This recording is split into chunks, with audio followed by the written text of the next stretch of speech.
अस्सलाम वालेकुम students, hope you all are fine. आज के इस डिस्कशन में हमने एक नया चैप्टर शुरू करना है which is chapter number 3 of second year, that is introduction to organic chemistry. Organic chemistry की इंट्रोडक्शन में सबसे पहले आपने क्या करना है, you got to understand the difference between organic and inorganic compounds. ठीक है, डिफरेंसेस को हमने समझना कैसे है, समझना है थ्रू दिस प्रोसेस। इसके लिए हम क्या कर लेते हैं, पहले यहां पर हेडिंग दे देते हैं केमिकल कंपाउंड्स की।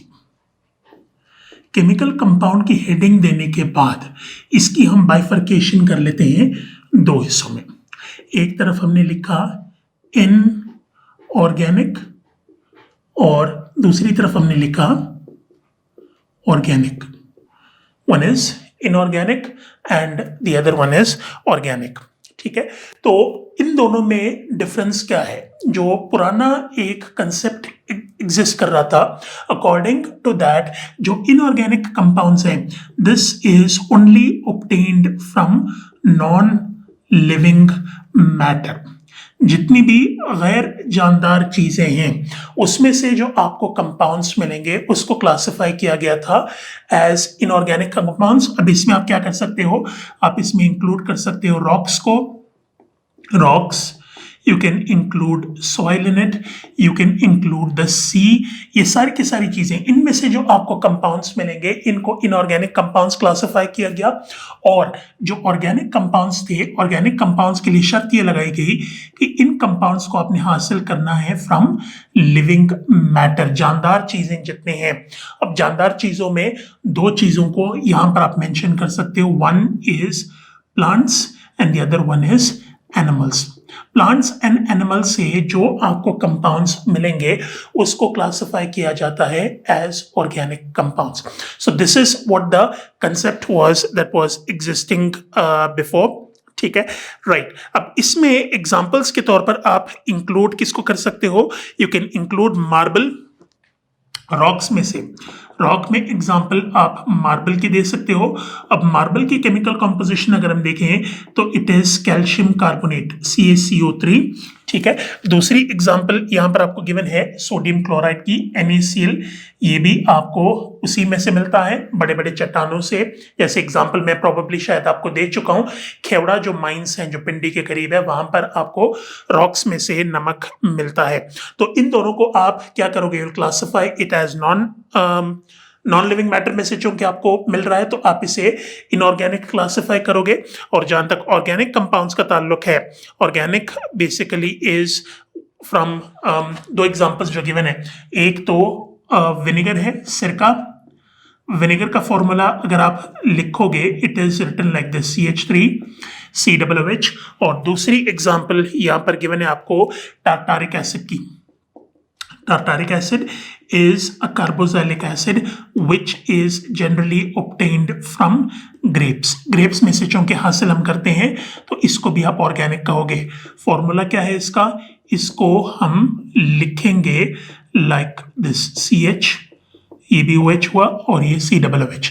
तो ये दोनों ऑर्गेनिक हुए और इन दोनों को हम क्लासिफाई करते हैं एज इनऑर्गेनिक कंपाउंड्स। ठीक है, तो आज जब हम इसकी डेफिनेशन या डिस्क्रिप्शन पढ़ते हैं ऑर्गेनिक कंपाउंड्स की, तो we define it as compounds that contain carbon in it. ठीक है, कार्बन की मौजूदगी जरूरी है बहुत, यानी सबसे ज्यादा इंपॉर्टेंट एलिमेंट ऑर्गेनिक कंपाउंड्स में कार्बन है। अगर किसी कंपाउंड में कार्बन मौजूद है तो आप उसे ऑर्गेनिक क्लासिफाई कर सकते हो, और अगर कार्बन मौजूद नहीं है तो उसमें आप उसको नहीं क्लासिफाई कर सकते हो एज ऑर्गेनिक। ठीक है, तो कार्बन मौजूद होना चाहिए। कार्बन के अलावा it must also contain hydrogen in it. ठीक है, तो एलिमेंट्स जो ऑर्गेनिक कंपाउंड्स में होने चाहिए उनकी हम यहां पर क्या कर लेते हैं, let us make a list. ठीक है, जिसमें सबसे पहली बात किसकी आ जाती है, कार्बन की आ जाती है। कार्बन के अलावा सेकेंड इंपॉर्टेंस जो है वो हाइड्रोजन की आ जाती है। हाइड्रोजन के अलावा जो इसमें एलिमेंट्स मौजूद हो सकते हैं वो ऑक्सीजन है, ऑक्सीजन की प्रेजेंस भी जरूरी है। नंबर 4 इज नाइट्रोजन, नाइट्रोजन की एग्जांपल दे सकते हो। पांचवें में सल्फर की एग्जांपल दे सकते हो। छठे में you can give the example of phosphorus. ठीक है, फॉस्फोरस की एग्जांपल दे सकते हो, और सबसे आखिर में you can give the example of halogens. तो ये सारी की सारी एलिमेंटल पॉसिबिलिटीज हैं जो आपको ऑर्गेनिक कंपाउंड्स में मिलेंगी। ठीक है, बट हैविंग सेड दैट, कुछ ऐसे एग्जांपल्स आपको मिलेंगे जिसमें कार्बन की मौजूदगी के बावजूद आप उसे ऑर्गेनिक क्लासिफाई नहीं कर सकते। ठीक है, कंपाउंड्स, इसमें यहां पर इसको लिख लेते हैं, compounds containing carbon that are not organic। तो उसमें हम एग्जांपल्स कौन कौन से इंक्लूड कर सकते हैं? ऑक्साइड्स कार्बन के, सबसे पहले याद रखें, पहली जो कैटेगरी है that is oxides of carbon. Carbon के ऑक्साइड्स हैं, और कार्बन के ऑक्साइड्स में you can include carbon monoxide and carbon dioxide.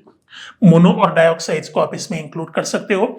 दूसरी एग्जांपल जो है, दूसरा कैटेगरी जो है जिसको यहां पर कोट किया जा सकता है, that is carbonates and bicarbonates. Carbonates and bicarbonates कौन होते हैं? They are basically compounds which contain these two negative ions HCO3-1, जिसमें CO3-2 होता है उसको आप कार्बोनेट क्लासिफाई करोगे, और जिसमें HCO3-1 होता है उसको हम बाइकार्बोनेट क्लासिफाई करते हैं। तो कार्बोनेट्स एंड बाइकार्बोनेट्स, इसमें भी कार्बन की मौजूदगी के बावजूद आप इसे क्या नहीं कर सकते, you can not classify it as organic. ठीक है, इसके अलावा carbides, cyanides. Number 3, carbides and cyanides. Cyanides हम कहते हैं कि इसको we call it as compounds जिसमें CN-1 मौजूद हो। ये नेगेटिव आयन जिस कंपाउंड में मौजूद होगा you can classify that as a cyanide. और कार्बाइड कहते हैं, दो पॉसिबिलिटीज हैं कार्बाइड्स में, या तो इसमें C-4 होता है या फिर C2 विद -2। ये दो नेगेटिव आयंस आपको जिस कंपाउंड में नजर आएंगे उसको आप कार्बाइड कह सकते हो। तो कार्बाइड और साइनाइड हो गए, कार्बोनेट बाइकार्बोनेट हो गए, और ऑक्साइड्स ऑफ कार्बन हो गए। इन सब की एनालिसिस जब आप करते हो तो इसके अंदर आपको कार्बन नजर तो आ रहा है, लेकिन फॉर सर्टन रीजंस इनको आप क्या नहीं कर सकते, you can not classify it as organic compounds. Organic compounds के तौर पर आप इनको क्लासिफाई नहीं कर सकते। ठीक है, राइट। तो डिफाइन, जब आपने ये सारा कुछ समझने के बाद, अब अगर आप ऑर्गेनिक कंपाउंड्स की तरफ आप आए तो उसको डिफाइन कैसे करेंगे? Organic compounds basically are defined as, इसमें हम आ जाते हैं इसकी डेफिनेशन की तरफ। Definition of organic compounds: it is basically hydrocarbons and their derivatives। Hydrocarbons और उनके जो डेरिवेटिव्स होते हैं, डेरिवेटिव्स का मतलब ऐसे कंपाउंड्स जिनको बनाया जाता है। तो यहां पर चूंकि डेरिवेटिव का वर्ड हाइड्रोकार्बन के साथ यूज हुआ है तो यू कैन से इसका यह मतलब आप निकाल सकते हो कि ऐसे केमिकल कंपाउंड्स जो हाइड्रोकार्बन से बनाए गए हैं उसको आप डेरिवेटिव कहोगे। तो हाइड्रोकार्बन और उनके डेरिवेटिव्स जो हैं इनको कलेक्टिवली हम क्या कहते हैं? We can call them as organic compounds. इनको ऑर्गेनिक कंपाउंड्स हम कह सकते हैं। ठीक है, और एलिमेंट्स को चूंकि यहां पर हमने मेंशन कर दिया तो इसमें आप ये भी डिराइव कर सकते हो कि जो एलिमेंट्स यहां पर मेंशन है, oxygen, nitrogen, sulphur, phosphorus, halogens, ये प्रोबेबली शायद आपको उनके डेरिवेटिव्स में मिलेंगे। ठीक है, और हाइड्रोकार्बन्स में सिर्फ दो एलिमेंट्स मौजूद होते हैं, तो इसको हम यहां पर मेंशन कर देते हैं। Hydrocarbons only contain carbon and hydrogen in them, और जो उनके डेरिवेटिव्स होते हैं, डेरिवेटिव्स में कार्बन और हाइड्रोजन के अलावा आपको ऑक्सीजन भी मिल सकता है, ऑक्सीजन के अलावा नाइट्रोजन भी मिल सकता है, then you can get sulphur, phosphorus और हैलोजेंस। तो ये सारे के सारे एलिमेंट्स इनके डेरिवेटिव्स में आपको नजर आएंगे। ठीक है, तो ये तो डेफिनेशन है किस चीज की, this is the definition of organic compounds. Organic compounds की डेफिनेशन ये है। इसी को सामने रखते हुए अगर आपने ऑर्गेनिक केमिस्ट्री को डिफाइन करना है तो you can define it as the study of what. सिर्फ आपने ये दो वर्ड्स ऐड करने, the study of hydrocarbons and their derivatives। Hydrocarbons और उनके डेरिवेटिव्स की स्टडी को हम क्या कहते हैं, we can classify it as organic chemistry. इसको ऑर्गेनिक केमिस्ट्री के तौर पर क्लासिफाई हम कर सकते हैं, ठीक है, राइट। अब जहां तक ऑर्गेनिक कंपाउंड्स के सोर्स का ताल्लुक है, दो सोर्सेस तो हम ऑलरेडी यहां पर मेंशन कर चुके हैं कि organic compounds are predominantly obtained from nature, that means they are obtained from plants and animals, ठीक है। तो प्लांट्स एंड एनिमल्स के अलावा एक तीसरा भी सोर्स है जिसमें से आप क्या कर सकते हो, आप ऑर्गेनिक कंपाउंड्स को हासिल कर सकते हो। तो उसको क्लियर करने के लिए यहां पर क्या कर लेते हैं, यहां पर इसको लिख लेते हैं like this, sources of organic compounds. Organic compounds के सोर्सेस में you can include three important things, 1, 2 and 3। एक है प्लांट्स इसमें, the other one is animals, और इसमें तीसरा है fossil fuels. Fossil fuels basically कहते हैं किसको, उन फ्यूल्स को which is obtained from fossils. Fossils कहते हैं जो बकायाजात रह गए हैं प्लांट्स और एनिमल्स के, जो जमीन में दब गए थे बहुत सालों पहले, ठीक है, तो उसको हम फॉसिल्स कहते हैं। उनमें से जो फ्यूल्स आपको मिलेंगे उसको फॉसिल फ्यूल कहा जाता है। अब इस फॉसिल फ्यूल्स की अगर हम बाइफर्केशन करें तो ये फॉसिल फ्यूल्स होते हैं 3 किस्म के। कौन कौन से, एक होता है कोयला, कोल, ठीक है, दूसरा है पेट्रोलियम, और तीसरा है नेचुरल गैस। कोल, पेट्रोलियम और नेचुरल गैस, इन तीनों को कलेक्टिवली हम क्या कहते हैं, we can call them as what we can call them as fossil fuels, ठीक है। तो इसमें अगर हम एक एक करके इनके डिस्क्रिप्शन को देखें तो कोयला जो है वो क्या है, it is a black solid. इसकी फिजिकल डिस्क्रिप्शन में आप ये लिख सकते हो कि it is a solid which is predominantly black in color, ठीक है। सबसे पहला पॉइंट ये हुआ। अब इसकी फॉर्मेशन कैसे हुई है, लाइक आई टोल्ड यू, बहुत सालों पहले, अरबों साल पहले आप ये कह सकते हो कि उस वक्त 2 इंपॉर्टेंट चीजें हुई थी। एक, जलजले आए थे जिसकी वजह से जितनी जानदार चीजें उस वक्त मौजूद थी वो सारी की सारी दब गई थी जमीन के अंदर, और आइस एज, बर्फबारी भी हुई थी। तो ये 2 ऐसी चीजें एक साथ जब हुई तो उससे जितनी जानदार चीजें उस वक्त मौजूद थी वो सारे के सारे जमीन के अंदर दब गए। अब जमीन के अंदर जब दबे तो जमीन के अंदर आपको ना ऑक्सीजन मिलता है, ऑक्सीजन मौजूद नहीं था, और दबाव और उसमें जो टेम्परेचर है वो बढ़ता गया। दबाव की वजह से प्रेशर, टेम्परेचर बढ़ा, एब्सेंस ऑफ ऑक्सीजन, और उसके अलावा चौथी चीज है प्रेजेंस ऑफ बैक्टीरिया। तो ये सारी की सारी चीजें जो जानदार चीजें दबी थी जमीन के अंदर उनको डिकम्पोज करना उन्होंने शुरू किया। डिकम्पोजिशन जब शुरू की तो आहिस्ता आहिस्ता वो जो लिविंग ऑर्गेनिजम्स थे उन्होंने अपने आप को कोयले में, पेट्रोलियम में और नेचुरल गैस में तकसीम करना शुरू किया। तो फॉर्मेशन इनकी ऐसे हुई है। और कोयले का जहां तक ताल्लुक है, कोयला जो है एक ऐसा फॉसिल फ्यूल है which is predominantly of plant origin. जितनी भी प्लांट्स मौजूद थे वो अपने आप को कोयले में उन्होंने अपने आप को कोयले में कन्वर्ट किया, ठीक है।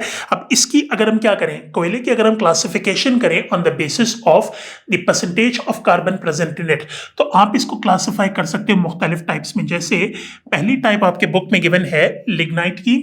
लिग्नाइट एक ऐसा कोयला है जिसमें कार्बन एटम की तादाद सबसे कम होती है, क्वांटिटी ऑफ कार्बन इसमें सबसे कम होती है, तकरीबन 70% अकॉर्डिंग टू योर बुक। इसके अलावा और कौन सी टाइप है, ब्यूटामिनस कोल है number 2। Number 2 is bituminous coal which is around 80% carbon. इसके अलावा you got anthracite. Anthracite एक ऐसा टाइप है कोयले का जिसमें 90 to 98% कार्बन मौजूद है, ठीक है। तो you can write it down like this, 92 to 98% carbon इसमें मौजूद है, इसको एंथ्रासाइट हम कहते हैं, ठीक है। तो ये 3 डिफरेंट टाइप्स हैं कोयले के और इनकी क्लासिफिकेशन हुई है on the basis of percentage of carbon present in it. Then you got petroleum.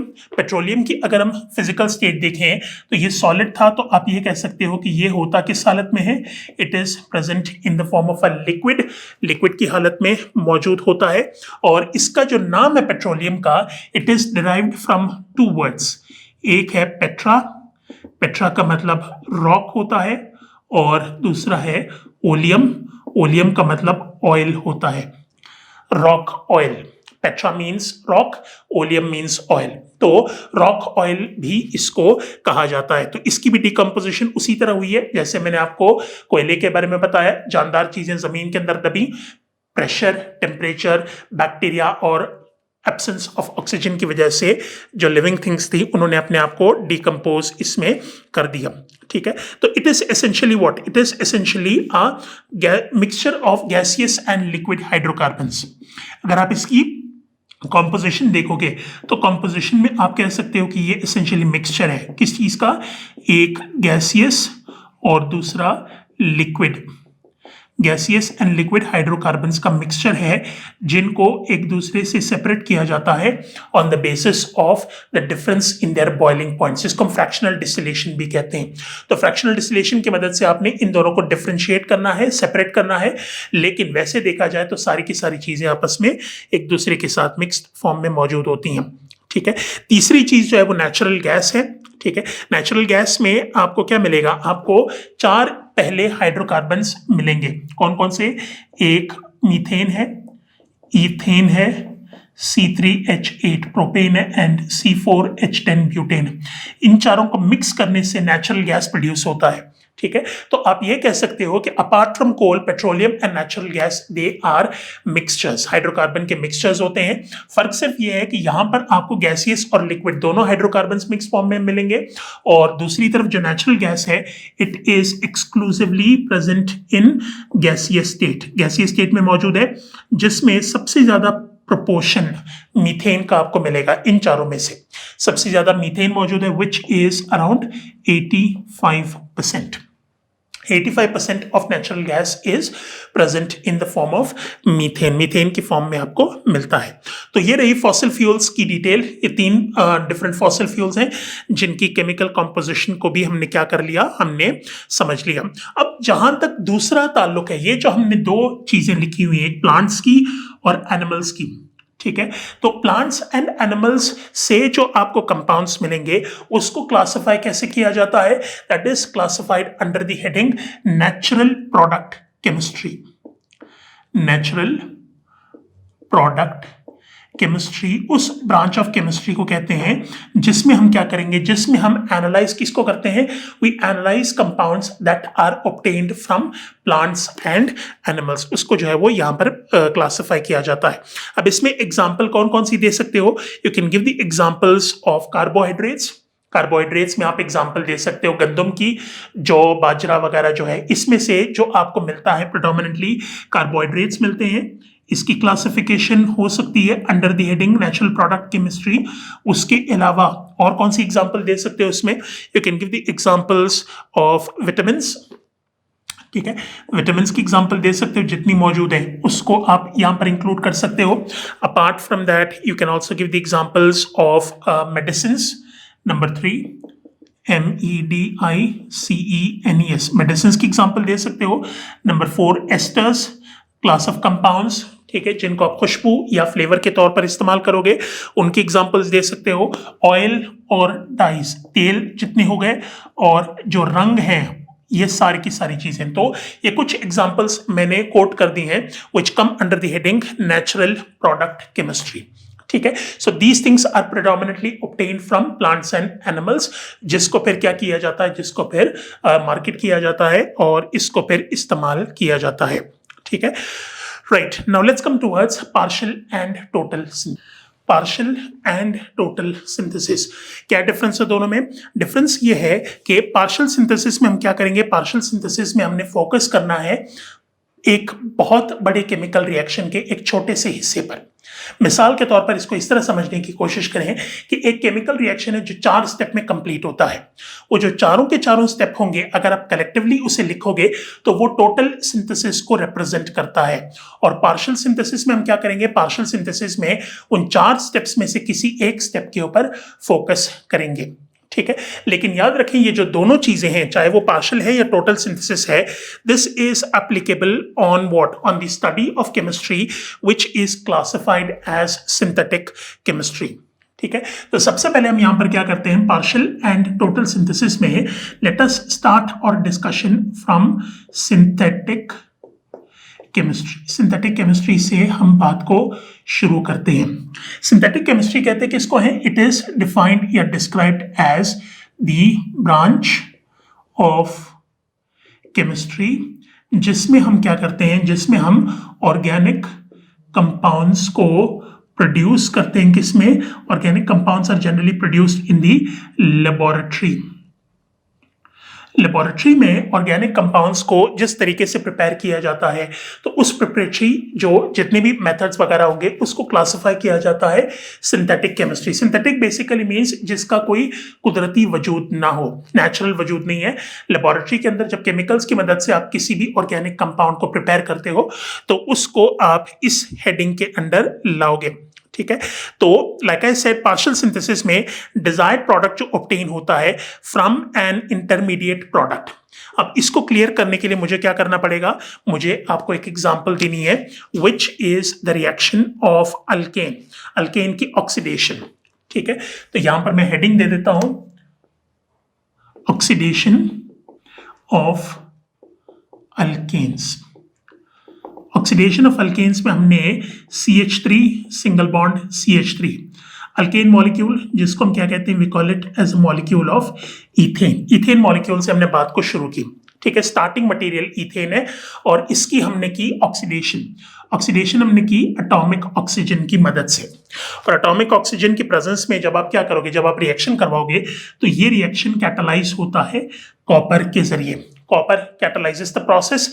तो इसमें ये पूरा का पूरा जो ऑक्सीजन का एटम है वो जाके इस मॉलिक्यूल का हिस्सा बन जाता है। अब इसको आप कैसे लिखोगे? When you add this oxygen into this molecule it can be represented like this CH3। ये कार्बन एटम वैसे ही रहा, लेकिन इस कार्बन एटम से पहले एक हाइड्रोजन को निकालना है, उसकी कॉम्बिनेशन ऑक्सीजन के साथ करनी है, करने के बाद वापस इसको उठा के इसी कार्बन एटम के साथ जोड़ देना है, तो CH2 हो जाएगा। एक हाइड्रोजन जब निकाला तो CH3 CH2 में चेंज हुआ, हाइड्रोजन जब ऑक्सीजन के साथ मिला तो OH हुआ, इसको उठा के यहां पर अटैच कर दिया। ठीक है, तो पहले स्टेप में जब आपने इथेन की ऑक्सीडेशन की, it converts into a molecule of ethanol. Ethane ने अपने आप को एथेनॉल में चेंज किया। ठीक है, that is step number 1। Step number 2 में जब इस एथेनॉल की हमने मजीद ऑक्सीडेशन की, स्टेप नंबर 2 आपने शुरुआत की एथेनॉल से CH2OH। अब इसकी कॉम्बिनेशन जब आपने एटॉमिक ऑक्सीजन के साथ की तो ये क्या करेगा? ये यहां से हाइड्रोजन को रिमूव करेगा फ्रॉम दिस पोजिशन। हाइड्रोजन को रिमूव करेगा, it will combine with it और प्रोड्यूस करेगा एक मॉलिक्यूल पानी को। पानी का मॉलिक्यूल जब प्रोड्यूस हुआ तो कार्बन एंड ऑक्सीजन के दरमियान जो सिंगल कोवेलेंट बॉन्ड है वो चेंज हो जाएगा डबल कोवेलेंट बॉन्ड में और ये मॉलिक्यूल आपको दिखेगा ऐसे। तो ये क्या हुआ? This is called as a molecule of ethanol. Ethanol में अपने आप को चेंज कर लेता है। तो सेकेंड स्टेप में जब आपने एथेनॉल की ऑक्सीडेशन की तो वो एथेनॉल में, अल्डिहाइड में अपने आप को चेंज कर लेता है। और सबसे आखिरी स्टेप में, स्टेप नंबर जो 3 है, इसमें जब आप इसकी ऑक्सीडेशन करोगे इसी एथेनॉल मॉलिक्यूल की, you will take CH3 double bond O and H, you will combine it with an atomic oxygen, तो ये जाके इस पोजीशन के ऊपर अटैच होगा। अटैचमेंट जब होगी तो ये चेंज हो जाता है CH3 double bond O with OH। इसमें अपने आप को चेंज कर लेता है। ठीक है, कार्बोक्सिलिक एसिड। तो this is called as what? This is called as ethanoic acid. तो ये जो कंप्लीट प्रोसेस है इथेन से लेके एथेनोइक एसिड तक, इसको आप क्या कर सकते हो? इस पूरे के पूरे को आप क्लासिफाई कर सकते हो कंप्लीट सिंथेसिस, टोटल सिंथेसिस में। इसको आपने ब्रैकेट किया और इसको आपने टोटल सिंथेसिस का नाम दिया कि ये मुकम्मल प्रोसेस है जिसमें हम शुरुआत अल्केन से करते हैं और बात को खत्म की कार्बोक्सिलिक एसिड के ऊपर। अब इस प्रोसेस में अगर हम सिर्फ एक स्टेप के ऊपर फोकस करें, एक स्टेप के ऊपर फोकस करने का मतलब अगर आप सिर्फ इस स्टेप को फोकस करोगे कि आपने अल्डिहाइड को कार्बोक्सिलिक एसिड में चेंज कैसे करना है, तो फिर इसको हम क्या कहते हैं? This is what we call partial synthesis. This is what we call partial synthesis. इसको हम पार्शियल सिंथेसिस कहते हैं। ठीक है, 3 टोटल सिंथेसिस के किसी एक स्टेप को आइसोलेट करके अगर आप उसके ऊपर फोकस करोगे तो उसको पार्शियल सिंथेसिस कहेंगे, वरना पूरा का पूरा जो प्रोसेस है उसको टोटल सिंथेसिस कहा जाता है। ठीक है। So that is what the difference basically is. इसके बाद फिर आपने क्या करना है, you need to understand the concept of what, the concept of biotechnology. जैसे नेचुरल प्रोडक्ट केमिस्ट्री में मैंने आपसे कहा था कि natural product chemistry basically focuses on those chemical compounds which can be obtained from nature, that means from plants and animals. उसी तरीके से बायोटेक्नोलॉजी में हम क्या करेंगे, we will apply certain systems, ठीक है, जो इसकी प्रैक्टिकल एप्लीकेशन है, जो नेचुरल प्रोडक्ट केमिस्ट्री है, जिसको हम इंडस्ट्री में, एग्रीकल्चर, ज़राअत में, मेडिकल में या टेक्नोलॉजिकल एप्लीकेशंस के जरिए उसको क्या करेंगे, ऑब्टेन करते हैं। इसको बायोटेक्नोलॉजी कहा जाता है, ठीक है। तो इसको जब आपने डिफाइन करना है बायोटेक्नोलॉजी को, तो you can define it as this. Definition लिखेंगे प्रोडक्ट्स ऑफ बायोटेक्नोलॉजी को लाइक दिस। इसमें दो और वर्ड्स हम यहां पर ऐड कर लेते हैं, प्रोडक्ट्स ऑफ बायोटेक्नोलॉजी, ठीक है। Compounds that are obtained, the compounds that are obtained by the application of biotechnology are called products of biotechnology, are called products of biotechnology। तो बायोटेक्नोलॉजी मींस टेक्नोलॉजिकल एप्लीकेशंस के जरिए जब आप क्या करोगे, products को ऑब्टेन करते हो, तो उसको हम प्रोडक्ट्स ऑफ बायोटेक्नोलॉजी की हेडिंग के अंदर डिस्कस करते हैं, ठीक है, राइट। अब इसके बाद हमने क्या करना है, we got to have a look at the use of coal as the source of organic compounds. कोयले को हमने ऑर्गेनिक कंपाउंड्स के सोर्स के तौर पर यूज करना है। अब उसके लिए क्या करना होगा, सबसे पहले you need to understand the process of destructive distillation. Destructive distillation कहते हैं किसको है, it is a method, destructive distillation basically is a method जिसके जरिए हम क्या करेंगे, जिसके जरिए आपने कोयले की डिकम्पोजिशन करनी है।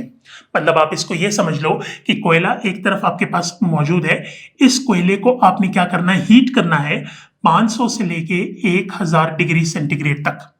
कम से कम जो टेम्परेचर की प्रोविजन आपने करनी है इस प्रोसेस में, डिस्ट्रक्टिव डिस्टिलेशन में, you need to provide about 500 to 1000 degree centigrade.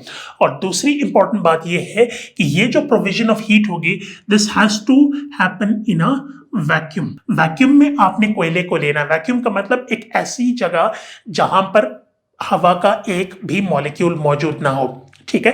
तो you can say in the absence of air, हवा की गैर मौजूदगी में जब कोयले को 500 से 1000 डिग्री सेंटीग्रेड आप टेम्परेचर प्रोवाइड करोगे, तो उससे क्या होती है, उससे कोयले की होती है डिकम्पोजिशन। कोयला जो है वो डिकम्पोजिशन के प्रोसेस में से गुजरता है, और जब डिकम्पोजिशन होती है इसकी, तो इससे आपको 3 चीजें मिलती हैं। When coal is decomposed, it splits itself up into 3 important products. कौन कौन से? सबसे पहले आप कोक को मेंशन करो, this is the solid product that is produced. जो लिक्विड प्रोडक्ट प्रोड्यूस होगा उसको हम कोल टार कहते हैं, और तीसरा जो गैसियस प्रोडक्ट होगा वो कोल गैस होगा, ठीक है। तो कोयले को जब आप पास करते हो through the process of destructive distillation, you can get 3 different products out of it in 3 different physical states. Coke is present in the form of a solid, coal tar is a liquid, and coal gas obviously is a gas. ठीक है। अच्छा, अब इसमें अगर हम क्या करें, इसमें अगर हम कॉम्पोजिशन देखें तो कोल गैस से हम बात को शुरू करते हैं। कोल गैस में 3 इंपॉर्टेंट चीजें मिक्स्ड फॉर्म में होंगी। एक हाइड्रोजन है H2, दूसरा मीथेन है CH4, और तीसरा कार्बन मोनोऑक्साइड है। ये 3 गैसेस को जब आप मिक्स करोगे इन अ स्पेसिफिक प्रोपोर्शन, तो उससे जो आपको गैस मिलती है उसको कोल गैस हम कह सकते हैं। तो यू कैन से कि कोल गैस बेसिकली क्या है, it is a mixture of 3 important gases, mixture है, ठीक है, 3 गैसेस का। Then you got coal tar. Coal tar is a mixture of what, mixture of different liquids. Liquid products जो है वो आपको कोल टार की फॉर्म में मौजूद मिलेंगे, और इसमें जो टोटल कंपाउंड्स मिक्स्ड फॉर्म में मिलेंगे वो तकरीबन 215 होते हैं। 215 compounds are present in the form of a mixture, और लिक्विड्स को एक दूसरे से सेपरेट करने के लिए जो तरतीब हम एम्प्लॉय करेंगे, that will be the process of fractional distillation. Fractional distillation में हम क्या करते हैं, हम दो लिक्विड्स को एक दूसरे से अलग करते हैं on the basis of the difference in their boiling points. Boiling point के फर्क से आप दोनों को एक दूसरे से सेपरेट आउट करते हो लिक्विड्स को आपस में। तो लिक्विड्स की सेपरेशन फ्रैक्शनल डिस्टिलेशन से होती है। इसमें आपको काफी ज्यादा कंपाउंड्स मिक्स्ड फॉर्म में मौजूद हैं, जैसे बेंजीन हुआ, टॉलुइन हुआ, क्रीसोल हुआ, ज़ाइलीन हुआ, नैफ्थलीन हुआ, एंथ्रासीन हुआ। ये सारे के सारे ऐसे कंपाउंड्स हैं जो आपको कोल टार के अंदर मिलेंगे, जिसको आप एक दूसरे से अलग करते हो through the process of fractional distillation. ठीक है। अच्छा, अब तीसरा जो है वो कोक है। कोक बेसिकली सॉलिड प्रोडक्ट है। अब इसको आपने अगर क्लासिफाई करना है तो यू कैन से कि this is basically elemental carbon. Elemental carbon होता है जिसमें कार्बन की परसेंटेज 92 से लेकर 98% होती है। Coke contains 92 to 98% carbon in powdered form. Powdered form आपको मिलता है। एंड अपार्ट फ्रॉम दैट, इसके अलावा आपको एक और चीज जो मिलती है that is coke, that is ammoniacal liquor. Ammoniacal liquor में आपने क्या करना है, इसको भी यहां पर मेंशन कर देते हैं, अमोनियाकल लिक्वा। अमोनियाकल लिक्वर कहते हैं, अमोनियाकल लिक्वर कहते हैं बेसिकली किसको, it is basically a mixture in which you have ammonium compounds. Ammonium के कंपाउंड्स को जब हम मिक्स कर देते हैं किसके साथ, when we mix it with water, ठीक है, डिसॉल्व जब हम कर देते हैं पानी के साथ H2O। और ये जो अमोनियम के कंपाउंड्स होंगे ये आपको मिलते हैं डिस्ट्रक्टिव डिस्टिलेशन के नतीजे में। ठीक है। तो इस प्रोसेस के दौरान जो अमोनियम के कंपाउंड्स प्रोड्यूस होते हैं वो जब पानी के साथ मिक्स हो जाएं, डिसॉल्व हो जाएं, तो उसके नतीजे में जो आपको मिक्सचर मिलता है उसको अमोनियाकल लिक्वर कहा जाता है। और इसको आमतौर पर यूज जब हम करते हैं कब, ammoniacal liquor is basically used for the formation of fertilizers. खाद बनाने के लिए अमोनियाकल लिक्वर को यूज किया जाता है। ठीक है। So these are certain things which are obtained by the destructive distillation of coal. ठीक है, राइट। अब इसके बाद फिर हमने आना है towards what, towards the characteristic properties of organic compounds. Organic compounds की प्रॉपर्टीज में सबसे पहली चीज जो इसको दूसरों से डिफरेंशिएट करती है that is the process of catenation. Catenation की प्रॉपर्टी है जो इसको दूसरों से डिफरेंशिएट करती है। कैटिनेशन को डिफाइन या डिस्क्राइब अगर आपने करना है, you can define it as the process of forming long chains and rings. बड़े बड़े रिंग और बड़े बड़े चेन बनाने की सलाहियत कार्बन की, जब वो क्या करेगा, जब वो एक दूसरे के साथ कार्बन एटम्स के साथ कोवेलेंट बॉन्ड बनाता है तो उसको फिर कैटिनेशन कहते हैं। एक बार फिर मैं रिपीट कर देता हूं, catenation is a process in which carbon atoms form covalent bonds with itself to produce long chains and rings.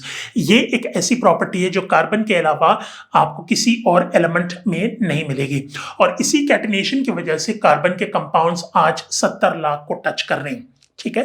Catenation के प्रोसेस की वजह से आप ऑर्गेनिक कंपाउंड्स को प्रोड्यूस कर सकते हो, ज्यादा से ज्यादा प्रोड्यूस कर सकते हो, लेकिन ये चूंकि दूसरे एलिमेंट्स में मौजूद नहीं है प्रॉपर्टी, तो उनकी प्रोडक्शन इतनी ज्यादा नहीं हो सकती।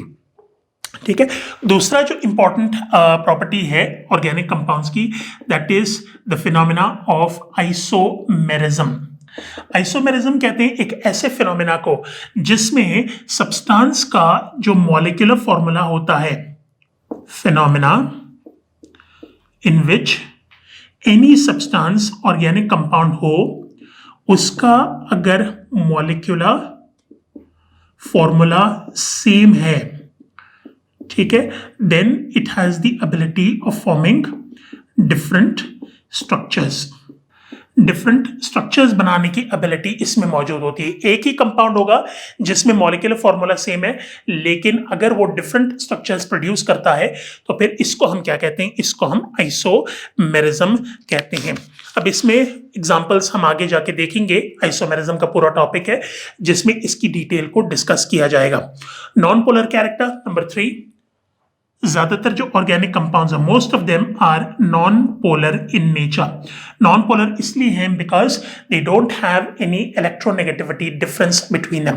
कार्बन कार्बन के दरमियान तो वैसे ही जीरो होता है, कार्बन हाइड्रोजन के दरमियान भी कोई इतना ज्यादा इलेक्ट्रोनेगेटिविटी का डिफरेंस नहीं होता कि उसको आप पोलर बना सको। तो पोलैरिटी जहां तक कार्बन कार्बन और कार्बन हाइड्रोजन बॉन्ड्स का ताल्लुक है इसमें नहीं होती, ना होने की वजह से ज्यादातर जो ऑर्गेनिक कंपाउंड्स हैं वो नॉन पोलर क्लासिफाई होते हैं। अब नॉन पोलर जब हैं कंपाउंड्स, तो जब हम इनके सॉल्यूशंस को बनाने की बात करेंगे तो इनके सॉल्यूशंस तब बनेंगे जब आप क्या करोगे, जब आप इनको डिसॉल्व करोगे नॉन पोलर सॉल्वेंट्स में। तो अगर ये नॉन पोलर सॉल्यूट है मिसाल के तौर पर, ठीक है, if you have a non polar solute और इसका सॉल्यूशन अगर आपने बनाना है तो इसको डिसॉल्व करने के लिए जो सॉल्वेंट आप इस्तेमाल करोगे वो नॉन पोलर होना चाहिए। ठीक है, तो सॉल्युबिलिटी जहां तक ताल्लुक है ऑर्गेनिक कंपाउंड्स का, तो इसकी सॉल्युबिलिटी ज्यादातर नॉन पोलर सॉल्वेंट्स में होती है बिकॉज ये खुद नॉन पोलर है। याद करें फर्स्ट ईयर की जो टॉपिक है सॉल्यूशंस का, जिसमें आपने पढ़ा होगा लाइक डिसॉल्व्स लाइक के बारे में। Like dissolves like basically means कि जिसका जैसे नेचर होता है वो उसी तरह के सॉल्वेंट में डिसॉल्व होगा। अगर आपके पास पोलर या आयोनिक कंपाउंड मौजूद हो तो उसको आप पोलर सॉल्वेंट में डिसॉल्व करोगे, और अगर नॉन पोलर सॉल्यूट है तो नॉन पोलर सॉल्यूट को आप नॉन पोलर सॉल्वेंट में डिसॉल्व करोगे, पोलर सॉल्वेंट में वो डिसॉल्व नहीं होता। ठीक है, तो ये तो बात होगी सॉल्युबिलिटी की। रेट्स ऑफ रिएक्शंस में इनकी स्पीड कोई इतनी ज्यादा नहीं होती। Number 4 is rates of reactions. Organic reactions की अगर हम रेट्स की बात करें तो ये काफी स्लो रिएक्शंस होते हैं क्योंकि कोवेलेंट बॉन्ड को तोड़ना मुश्किल होता है। Like I told you previously, जब आप नॉन पोलर सॉल्यूट को नॉन पोलर सॉल्वेंट में डिसॉल्व करते हो तो सॉल्युबिलिटी जो होती है वो लंडन डिस्पर्जन फोर्सेस की डेवलपमेंट की वजह से होती है। सॉल्यूट और सॉल्वेंट के दरमियान जब लंडन डिस्पर्जन फोर्सेस डेवलप होते हैं तो उससे नॉन पोलर सॉल्यूट सॉल्वेंट में डिसॉल्व होगा। This process does not involve any cleavage of bonds. Covalent bonds टूटते नहीं है। जब टूटते नहीं है तो फिर जो है वो क्या हो जाता है, प्रोसेस थोड़ा लंबा हो जाता है, जिसमें बॉन्ड क्लीवेज के लिए बाकायदा आपको क्या करना पड़ता है, you have to provide it with energy की प्रोविजन करनी पड़ती है। और इसीलिए ज्यादातर जो ऑर्गेनिक रिएक्शंस हैं उसमें आपको कैटलिस्ट का यूज नजर आएगा, क्योंकि कैटलिस्ट बेसिकली इस्तेमाल किया जाता है रेट्स ऑफ रिएक्शन को स्पीड अप करने के लिए। और जिस रिएक्शन में कैटलिस्ट को इन्वॉल्व हम कर देते हैं उसका ऑटोमेटिकली मतलब ये बन जाता है कि वो रिएक्शन स्लो होता है। तो rates of reactions of organic compounds are pretty slow. ठीक है, और इसमें चूंकि नॉन पोलर कैरेक्टर है, इंटरमॉलिक्यूलर फोर्सेस जो ऑर्गेनिक कंपाउंड्स में आपको मिलेंगे they will be of the type London dispersion. London dispersion forces चूंकि होती हैं तो उनके अट्रैक्टिव फोर्सेस को तोड़ना इज नॉट वेरी डिफिकल्ट, आसानी से टूट जाती हैं। कोई ताकतवर अट्रैक्टिव फोर्स होता नहीं है इसमें। जब नहीं होता तो जब आसानी से टूट जाती हैं अट्रैक्टिव फोर्सेस तो उसका असर डायरेक्टली पड़ता है उनके मेल्टिंग एंड बॉइलिंग पॉइंट्स के ऊपर।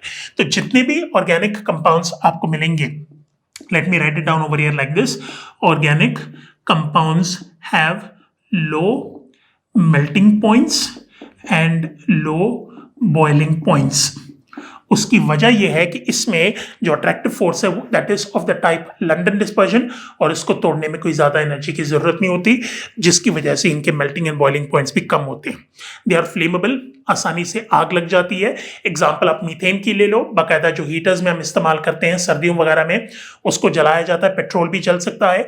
तो ऑर्गेनिक कंपाउंड्स की ये एक नेचर है कि ज्यादातर ऑर्गेनिक कंपाउंड्स को आग लग सकती है, तो इनको आप क्लासिफाई कर सकते हो एज फ्लेमेबल कंपाउंड्स, और इनको आसानी से डिकम्पोज नहीं किया जा सकता। ठीक है, काफी स्टेबल होते हैं। कोवेलेंट बॉन्ड जो मौजूद है बिटवीन कार्बन कार्बन या carbon hydrogen, they are pretty stable compounds, और स्टेबल कंपाउंड्स होने की वजह से आसानी से इनको तोड़ा नहीं जा सकता। यानी इनको डिकम्पोज करने के लिए कम से कम आपको 500 डिग्री सेंटीग्रेड की जरूरत पड़ेगी।